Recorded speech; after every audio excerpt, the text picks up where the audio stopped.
वैसे तो आज कोई भी पकवान हो, जब तक उसमें कच्ची घानी का तड़का न लगाया जाए ना, तब तक खाने में उसका स्वाद ही नहीं आता। चाहे चाट पकौड़े हो, समोसे हो या कोई भी लजीज सा पकवान हो, जब वो सरसों के तेल से बनाया जाता है ना, आहा, तब तो मन में अपने आप ही एक स्वाद उड़ने लगता है। आज करीब 10 से भी ज्यादा कंपनियां अपने अपने ब्रांड के सरसों के तेल बेच रही है, लेकिन क्या कभी किचन में पकौड़े बनाते समय या पकवानों को खाते समय आपके मन में ये सवाल आया है कि आखिर ये कच्ची घानी का तेल, जैसे कि मार्केट में बड़ी ही ब्रांडिंग के साथ बेचते हैं, फैक्ट्री में इसको कैसे बनाते हैं? क्या सच में ये सेहत के लिए उतना अच्छा है जितनी अच्छी इसकी मार्केटिंग करी जाती है? आखिर वो कौन कौन सी प्रक्रियाएं होती हैं जिनसे गुजर कर ये सोने जैसे चमकता हुआ तेल सीधा किसान के खेतों से निकल कर हमारे किचन तक पहुंच पाता है? तो चलिए आज की इस वीडियो में हम आपके लिए इन्हीं सब सवालों के जवाब लाए हैं। अगर वाकई में आप जानना चाहते हैं कि इस फैक्ट्री मेकिंग प्रोसेस में क्या किया जाता है और उसकी सारी बारीकियों को जानना चाहते हैं, तो वीडियो को बिना स्किप किए अंत तक जरूर देखिए। सरसों का तेल यानी कि मस्टर्ड ऑयल, इसको फैक्ट्री में बनाने का किस्सा सबसे पहले हमारे किसान भाइयों के खेतों से शुरू होता है। जी हाँ, मस्टर्ड ऑयल बनाने की शुरुआत इसकी कच्ची सामग्री यानी कि सरसों से होती है। इस सामग्री को उगाने के लिए सबसे पहले छोटे छोटे बीजों की जरूरत होती है, जिन्हें कि सितंबर और अक्टूबर के महीने में खेतों में बोया जाता है।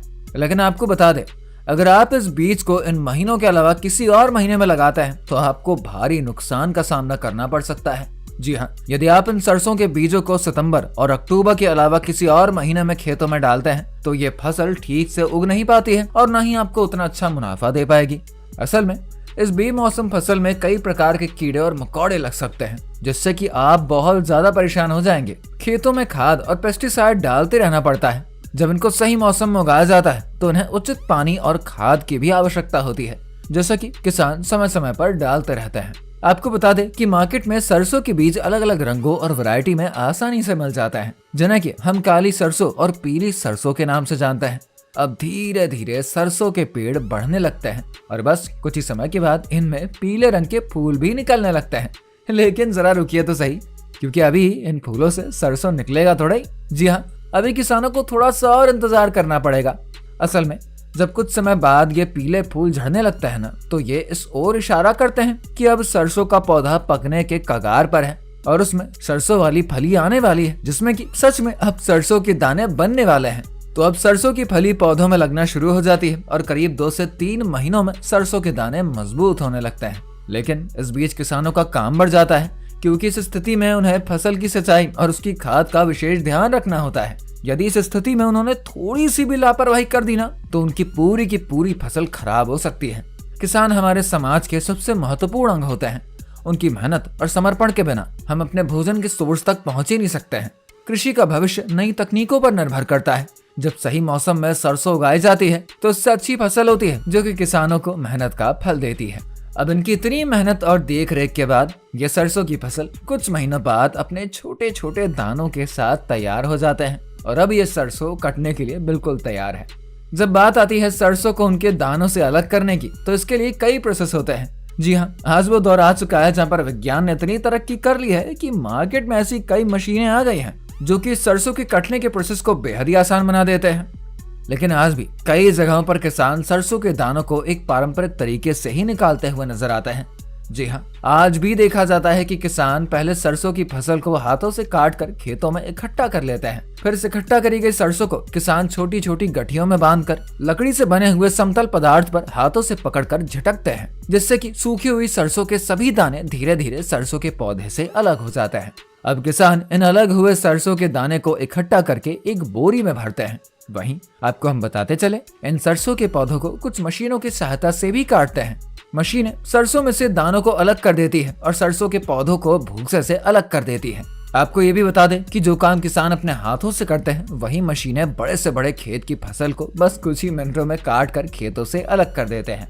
यहाँ पर बस किसान को उसे उठाकर एक जगह इकट्ठा करना होता है, जहाँ पर किसान आज कई जगहों पर सरसों को हाथों से पीट पीट कर निकालते हैं। आज के समय में ऐसी ऐसी तकनीकें आ चुकी हैं जो कि बस कुछ ही समय में सरसों के पौधों से दानों को अलग कर देते हैं। बस किसानों को उन सरसों के पौधों को मशीन में डालना होता है और मशीन अपना काम बाखूबी कर लेती है। ये काम तब किया जाता है जब सरसों एकदम पक चुका होता है और काफी ज्यादा सूखी होती है। तो अब कच्ची घानी सरसों खेतों से तैयार होकर फैक्ट्री की तरफ रवाना कर दी जाती है। जहाँ पर कि इसे बड़े बड़े वाहनों पर लाद कर लाया जाता है। अब इस सरसों को वर्कर्स की मदद से फैक्ट्री में उतारा जाता है। इन बोरे में भरी सरसों को वर्कर्स एक साथ इकट्ठा कर लेते हैं। सबसे पहले इनको एक सॉर्टिंग प्रोसेस से गुजारते हैं।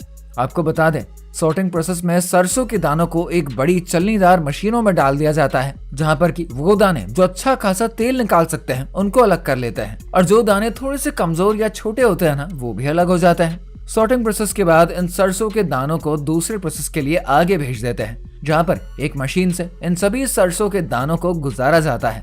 यहाँ पर सबसे बड़ा फायदा ये होता है कि इन सरसों में जो भी कंकड़ पत्थर होते हैं ना, वो अलग हो जाते हैं और खेतों की खरपतवार भी साफ हो जाती है।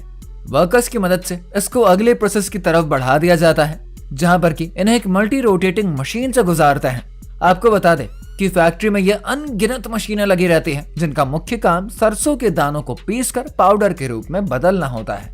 ये रोटेटर्स ये काम बाखूबी करते हैं, जिसके बाद वर्कर्स इस पाउडर को अलग अलग मशीनों से इकट्ठा कर लेते हैं। अब इस इकट्ठा किए गए पाउडर को एक कंटेनर में डाल दिया जाता है। इस कंटेनर वाले पाउडर को एक और रोटेटिंग मशीन से गुजारा जाता है, जहां पर कि यह मशीन इस पाउडर को काफी दबाव देती है, जिससे कि पाउडर में से तेल अलग होने लगता है, और जो बचता है वो होता है केवल वो चिपचिपा मटेरियल, जैसे कि हम खरी कहते हैं। लेकिन अभी जरा रुकिए, तो ये तेल खाने लायक नहीं है। अब इस तेल को फैक्ट्री में अलग अलग नलियों से निकालते हैं, उसको फिर इकट्ठा करते हैं। वहीं इसका वेस्ट मटेरियल, जैसे कि खरी कहते हैं, वर्कर्स इसको इकट्ठा कर लेते हैं। वहीं नलियों से निकले उस कच्ची घानी के तेल को कुछ एडिबल केमिकल के साथ मिलाकर पैक करके प्रोसेस को शुरू कर दिया जाता है, ताकि ये तेल लंबे समय तक सुरक्षित और खाने योग्य बना रहे। अब बारी आती है इस तेल को पैक करने की। आपको बता दें कि कन्वेयर बेल्ट की मदद से अलग अलग बोतलों और डिब्बों में इस तेल को वर्कर्स की सहायता से पैक किया जाता है, जिसके बाद बोतलों के ढक्कन को बंद करके इनको सील कर दिया जाता है। फिर अलग अलग कंपनियां अपने ब्रांड का टैग लगाकर इन्हें मार्केट में उतारती हैं, और बस फिर अलग अलग दुकानदार तक होते हुए ये हमारे किचन तक पहुंच जाता है। अब ये जानना बहुत ही जरूरी है कि सरसों का तेल केवल खाना पकाने का तेल नहीं है, बल्कि ये कई स्वास्थ्य लाभ भी प्रदान करते हैं। ये हृदय स्वास्थ्य को बढ़ाता है, क्योंकि ये अच्छे कोलेस्ट्रॉल को बढ़ाने में मदद करता है और बुरे कोलेस्ट्रॉल को कम करता है। इसके अलावा सरसों के तेल में एंटी इन्फ्लेमेटरी गुण होते हैं, जो कि सूजन को कम करने में मदद करते हैं। त्वचा के लिए भी ये एक बेहतरीन विकल्प है, क्योंकि इसका उपयोग करने से त्वचा में नमी बनी रहती है। कच्ची घानी का तेल विशेष रूप से अपने प्रोसेस के कारण ही जाना जाता है। इसे बिना किसी रासायनिक उपचार के तैयार किया जाता है, जिससे कि इसकी गुणवत्ता बनी रहती है। इस तेल में ओमेगा 3 और ओमेगा 6 फैटी एसिड्स की भरपूर मात्रा पाई जाती है, जो कि हमारे शरीर के लिए बहुत ही आवश्यक होते हैं। तो कैसी लगी आपको ये वीडियो, हमें कमेंट करके बताइए। आप खाने में कौन सा तेल का उपयोग करते हैं, या फिर किस तेल से बना खाना आपको बेहद ही पसंद आता है, हमको जरूर बताइएगा। ऐसी ही सेहतमंद वीडियोस के लिए हमारे चैनल को सब्सक्राइब करना मत भूलिएगा।